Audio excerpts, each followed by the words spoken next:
बिस्मिल्लाहिर्रहमानिर्रहीम। नवासा रसूल हज़रत इमाम जाफ़र सादिक के पास एक अरबी आया और अर्ज़ करने लगा, ए वारिस इल्म अली अलैहिस्सलाम, मेरे दिल में एक अरसे से सवाल है जो मैं आपसे पूछने के लिए हाजिर हुआ हूँ। हज़रत इमाम जाफ़र सादिक ने फरमाया, बताओ क्या है तुम्हारे जहन में सवाल। अराज अर्ज़ करने लगा, एक अरसे से मैं ये सोचता रहता हूँ कि उल्लू हमेशा वीराने में ही क्यों रहता है, वो क्यों आबादी के करीब रहता नहीं, उल्लू क्यों हमारे लिए मनहूस है। हज़रत जाफ़र सादिक ने लंबी आह भरी और फरमाया, ये परिंदा उल्लू हमेशा ऐसा नहीं था। पहले ये वीरान जगहों पर नहीं रहता था और ना ही ये उदास रहता था। ये परिंदा आकाए दो जहां हज़रत मोहम्मद सल्लल्लाहु अलैहि वसल्लम की आल से मोहब्बत करने वाला परिंदा था। जब से करबला का वाक़या पेश आया है, तब से इस परिंदे ने वीरान जगहों पर रहना शुरू कर दिया है। जब उल्लू ने देखा कि मेरे जद्द अमजद हज़रत इमाम हुसैन अलैहिस्सलाम अपने काफ़िले के साथ मैदान करबला में तशरीफ़ फरमा हैं, तो ये परिंदा 9 मुहर्रम की रात को मैदान करबला के मैदान में पहुँच गया। वहाँ पहुँचकर इस परिंदे ने इमाम हुसैन अलैहिस्सलाम से अर्ज़ किया, ए नवासा रसूल सल्लल्लाहु अलैहि वसल्लम, आप मुझे हुक्म करें तो मैं अभी उल्लुओं की फ़ौज लेके आ जाता हूँ और हम आपके साथ मिलकर लड़ेंगे।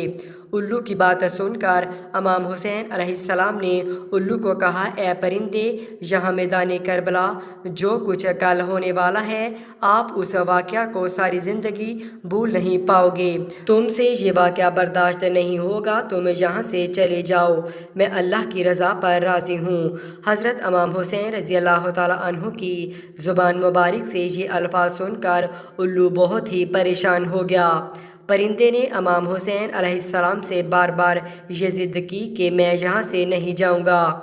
उल्लू के बार बार ज़िद करने पर मौला हुसैन रज़ी अल्लाह तआला अन्हु ने इस उल्लू को भी मैदान करबला में रुकने की इजाज़त दे दी। इस तरह उल्लू ने तमाम वाक़या अपनी आंखों से देखा कि यजीद की फ़ौज ने इमाम हुसैन अलैहिस्सलाम और इनके जानशीनों को किस तरह से शहीद किया। आले मोहम्मद सल्लल्लाहु अलैहि वसल्लम की औलाद के साथ यजीद ने क्या सलूक किया। उल्लू ने सब शहीदों को शहीद होते हुए अपनी आंखों से देखा था। जब शहीदों और इमाम हुसैन अलैहिस्सलाम के सर मुबारक को बदन से जुदा होते हुए देखा। हज़रत मोहम्मद सल्लल्लाहु अलैहि वसल्लम की आल पर यजीदी फ़ौज का जुल्म अपनी आंखों से देखा था। इस तरह से इमाम हुसैन रज़ी अल्लाह तआला अन्हु के सर मुबारक को बदन से जुदा किया। किस तरह से उन्होंने इमाम हुसैन रज़ी अल्लाह तआला अन्हु के जिस्म मुबारक को अज़ियतें दी। जब ये सब कुछ हो रहा था तो उल्लू ये सब कुछ देख रहा था। ये सब वाक़या देखने के बाद उल्लू के दिलो दिमाग पर इंसानों के लिए नफ़रत पैदा हो गई। उल्लू ने ये वाक़या आकर अपने तमाम ख़ानदान को सुनाया। उस दिन के बाद उल्लू के दिल में इंसानों के लिए नफ़रत के सिवा कुछ न रहा।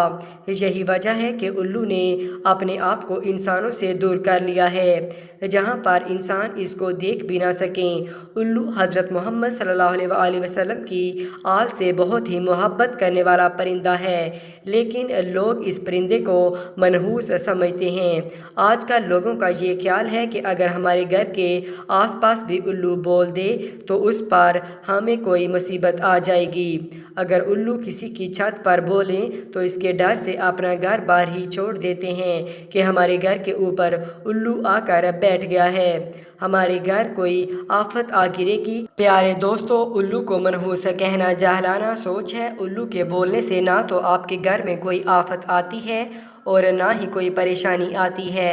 ये तो बेचारा मासूम सा जानवर है, इसके बोलने या ना बोलने से इंसानी ज़िंदगी पर कोई फ़र्क नहीं पड़ता। इसलिए दोस्तों, आप इस जाहलाना सोच से हमेशा बच कर रहें। प्यारे दोस्तों, हम आपको उल्लू की ऐसी बातों के बारे में बताते हैं जिनको पढ़कर आप हैरान हो जाओगे। दुनिया में उल्लुओं की 510 इकसाम हैं, लेकिन उल्लू को ख़ास तौर पर 2 कबीलों में ही तकसीम किया गया है। नंबर 1 बारन उल्लू, नंबर 2 टेरियो उल्लू। याद रहे कि दूसरे जानवर और परिंदे इंसानों के दुश्मन हो सकते हैं, लेकिन उल्लू इंसान की फसलों से कीड़े मकोड़े और हशरात को जड़ से ख़त्म करने में मददगार साबित होता है। अगर उल्लू को किसान का दोस्त कहा जाए तो इसमें कोई हरज नहीं है। अगर हम उल्लू की उम्र के बारे में बात करें तो इस वक्त औसत उम्र 20 साल होती है। उल्लू अपना घर दरख्तों पर बनाते हैं जो ज़मीन से तकरीबन 20 मीटर की ऊंचाई पर होते हैं। इसके अलावा उल्लू वीरान जगहों और खूहों में भी अपना बसेरा बनाते हैं। अक्सर लोग दूसरों को तनकीद का निशाना बनाने के लिए उल्लू बोलते हैं कि तुम उल्लू की तरह नज़र घुमाते हो। ये बात गलत है कि उल्लू अपनी नज़रों को घुमाता है। उल्लू तो सीधा ही देखता है। उल्लू अपनी गर्दन को 270 डिग्री पर गर्दन को घुमाकर अपनी नज़र को दूसरी तरफ लेकर जाता है। उल्लू एक जगह पर बैठकर चारों तरफ देख सकता है। इसके पर दूसरे परिंदों की निस्बत बहुत ही हल्के होते हैं और मुलायम होते हैं। जब उल्लू उड़ता है तो इसके उड़ने की आवाज़ नहीं आती। उल्लू बहुत ही आसानी के साथ अपने शिकार को हासिल कर लेता है। प्यारे दोस्तों, बेशुमार मुल्कों में लोगों के अकीदे उल्लू के बारे में मुख्तलिफ ही देखने को मिलते हैं। बरतानिया में उल्लू के बोलने को मनहूस समझा जाता है। जनूबी अफ्रीका में उल्लू की आवाज़ को मौत की अलाकत तस्वर किया जाता है। कनाडा वालों का ख्याल है कि अगर 3 दिन उल्लू मुसलसल बोले तो किसी की मौत वाक़या हो जाती है। अमेरिका के लोगों का ख्याल है कि उल्लू को देखना भी मनहूस है। चीन वालों का ये नज़रिया है कि अगर किसी को उल्लू नज़र आ जाए तो गली मोहल्ले में किसी न किसी की मौत वाक़या हो जाती है। ईरान में उल्लू की अच्छी आवाज़ को खुशी की अलामत मानते हैं और बुरी आवाज़ को मनहूस समझा जाता है। तुर्की में भी उल्लू की आवाज़ को अच्छा तस्वर नहीं किया जाता है, लेकिन सफ़ेद उल्लू को साफ माना जाता है।